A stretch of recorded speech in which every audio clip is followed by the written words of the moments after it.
Aujourd'hui, tu as le moral dans les baskets car tu te fixes des résolutions dont beaucoup sont similaires à celles de l'année dernière. Si ton but est d'arrêter de fumer, de faire plus de sport pour être plus en forme ou pour perdre du poids, ou de dégager du temps pour simplement vivre sur l'année qui commence, je te conseille de te concentrer sur cet épisode.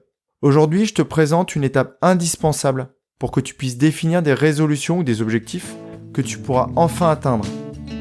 Salut à toi, tu es sur Dépasse-toi. Je suis Sylvain Viens et à travers ce podcast, je partage avec toi tous les sujets qui m'ont permis et qui te permettront d'atteindre une vie riche, épanouie et pleine de sens.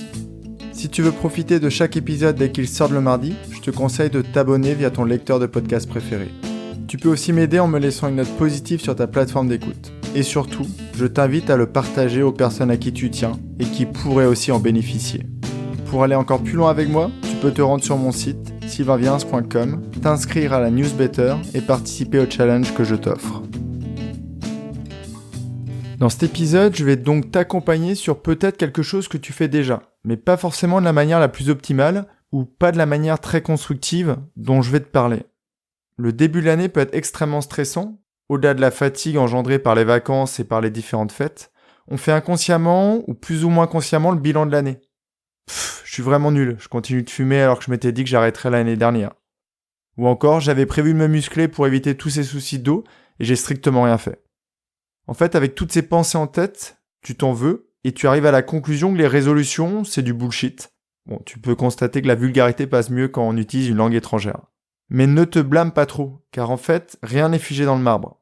Pourquoi tu as échoué ? L'explication est relativement simple. Tu as dû passer une partie de l'année en pilote automatique.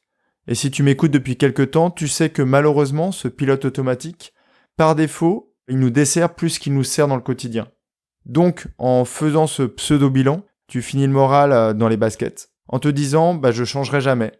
C'est trop compliqué, je n'y arriverai pas. » Mais dans les 2 épisodes qui suivent, et dans la mini-formation que je vais te proposer, tu vas te rendre compte que tu peux changer.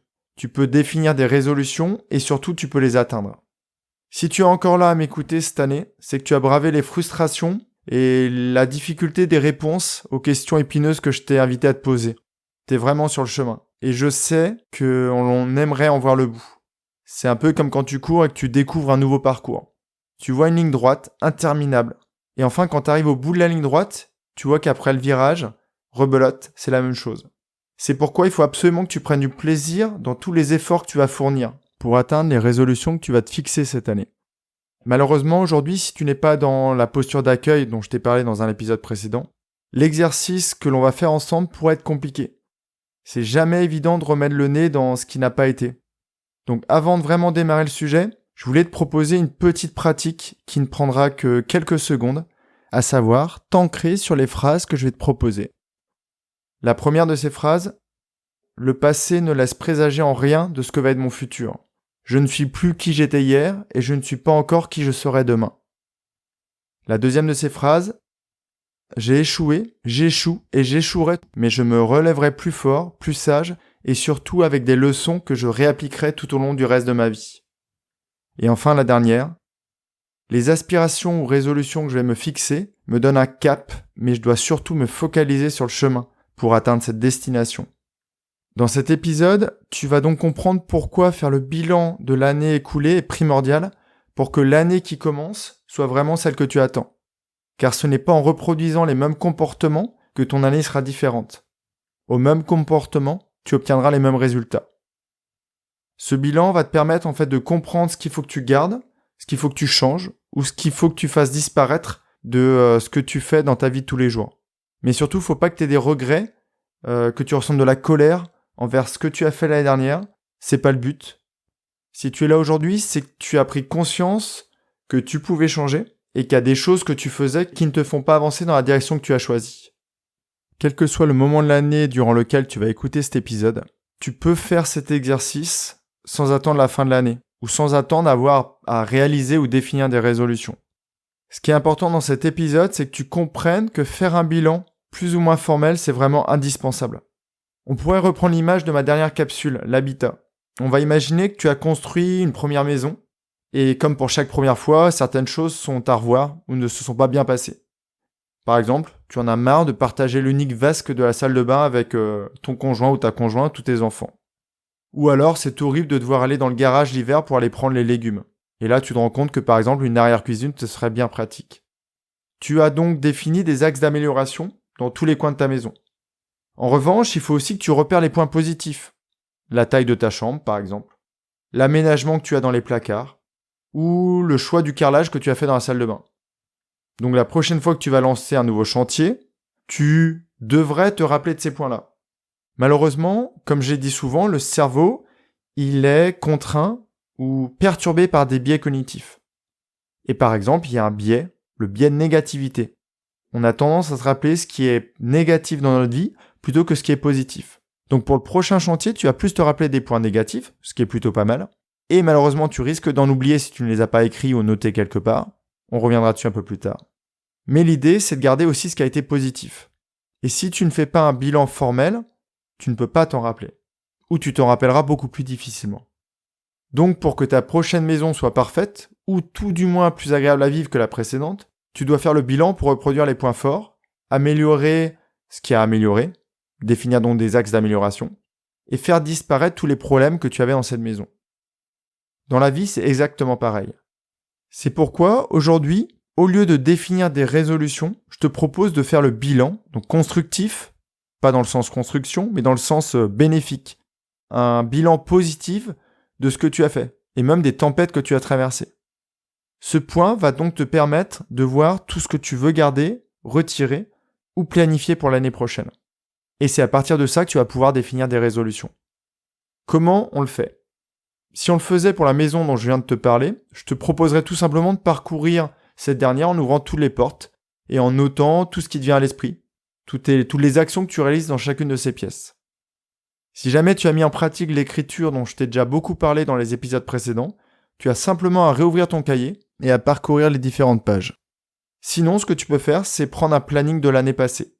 Donc ce qui est faisable à n'importe quel moment de l'année, que tu sois en milieu, en fin de trimestre ou même au début de l'été.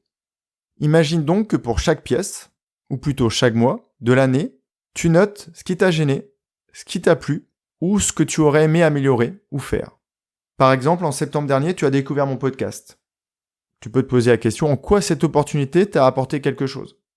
Si tu veux continuer de le faire, et que tu t'es rendu compte par exemple que tu as zappé quelques épisodes, ou que tu ne les as pas écoutés au bon moment, tu peux essayer de te planifier une demi-heure dans la semaine pour le faire.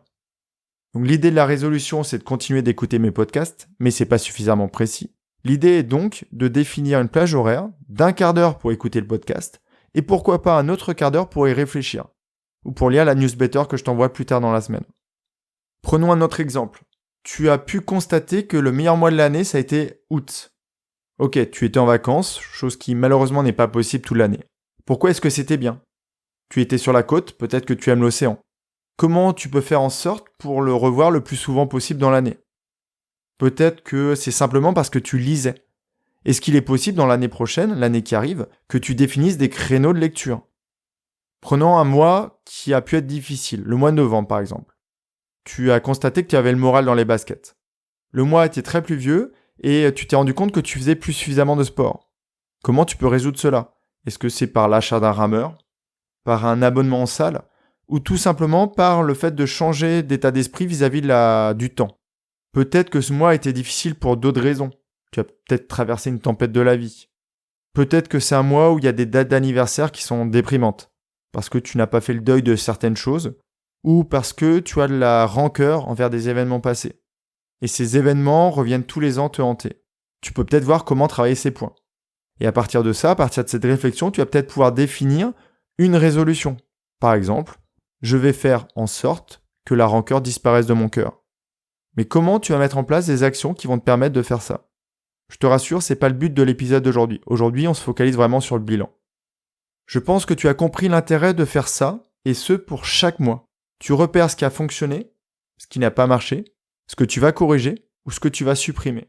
Je répète beaucoup les choses, mais c'est important de vraiment comprendre qu'il faut se focaliser non pas sur le négatif, mais aussi sur le positif, et sur ce que tu aurais aimé faire et que tu n'as pas fait. Est-ce que c'était à cause du temps, d'un manque de temps, ou d'un manque de volonté ? Si jamais tu t'es rendu compte que la lecture était indispensable, il faut absolument que sur la période qui arrive, tu continues de le faire. Peut-être aussi que tu as constaté que le mois de mars avait été désagréable car tu n'avais pas eu le temps de méditer, comment tu fais pour mettre en place ces créneaux de méditation. À ce moment de l'épisode, tu te retrouves donc avec une liste de difficultés que tu as rencontrées, de succès que tu as réalisés ou encore d'axes d'amélioration que tu as identifiés. Imagine maintenant que tu vas y construire la meilleure maison. Qu'est-ce que tu fais ? Fais pareil pour ton année. Construis-toi un plan en annotant tout ce que tu as constaté. La suite de ce processus, c'est donc de prioriser tous ces points. Car malheureusement, je ne vais rien t'apprendre. Si cette année tu as manqué de temps, l'année prochaine, ça risque d'être la même chose si tu ne modifies pas certains aspects de ta vie. Donc tu ne pourras pas tout faire. L'idée, c'est donc de tirer des leçons du passé pour enrichir ton futur et faire en sorte que ce dernier soit le plus agréable possible. Comme à chaque épisode, je suis pris par le temps. Jeudi, je reviens avec la newsletter et je vais t'aider à prioriser cette liste. Car comme je te l'ai dit, tu ne pourras pas tout faire. J'ai beaucoup d'outils qui vont te permettre de prioriser les actions ou les corrections que tu veux mener dans ta vie. Par exemple, il serait impensable que tu passes énormément de temps ou que tu accordes trop d'importance à une résolution qui serait difficile à mettre en place et qui ne t'apporterait pas grand-chose. A contrario, il y a des résolutions qui sont extrêmement simples à suivre, qui vont t'apporter beaucoup de choses, pour lesquelles tu vas pouvoir récolter beaucoup de fruits, mais qui vont te demander peu d'efforts. Et c'est très important de les prioriser et de les mettre en début de liste. Encore une fois, à ce moment de l'épisode, tu peux te dire « Mais pourquoi j'écoute ce podcast ? Il me prend la tête !» Tu as le choix d'être en mode pilote automatique tout le reste de l'année, toute l'année qui arrive. Ou tu as le choix de reprendre en charge ta vie pour qu'elle devienne ce que tu veux vraiment qu'elle devienne. Sache, et je pense que tu l'as compris si tu m'écoutes depuis quelque temps, on a tous en nous des ressources et de l'énergie dont on n'a même pas conscience. Le but du podcast sur la période qui arrive, c'est de faire comprendre vraiment tout ça. Vraiment que tu intègres cette possibilité ou toutes ces capacités que l'on a au fond de nous et qui ne demandent qu'à s'exprimer. Jeudi, je reviens vers toi avec la newsletter. Si tu n'y es pas abonné, je te conseille de le faire rapidement. Et je réfléchis aussi à mettre en place donc cette mini-formation dont je t'ai parlé. En attendant, je te souhaite vraiment un très bon début d'année. Mes meilleurs vœux pour l'année qui arrive. Et j'espère que cette année, tu as décidé de prendre soin de toi. Et je te rappelle encore une fois qu'il n'y a rien d'égoïste à ça. Car quand tu vas bien, quand tu es heureux, tu peux diffuser toute cette énergie et tout ce bonheur autour de toi. N'hésite pas à partager cet épisode à tes collègues, à tes amis, à tes proches, à ta famille, pour qu'eux aussi puissent profiter de tout ce que j'espère t'apporter sur l'année qui arrive. Je me languis déjà d'être à la semaine prochaine.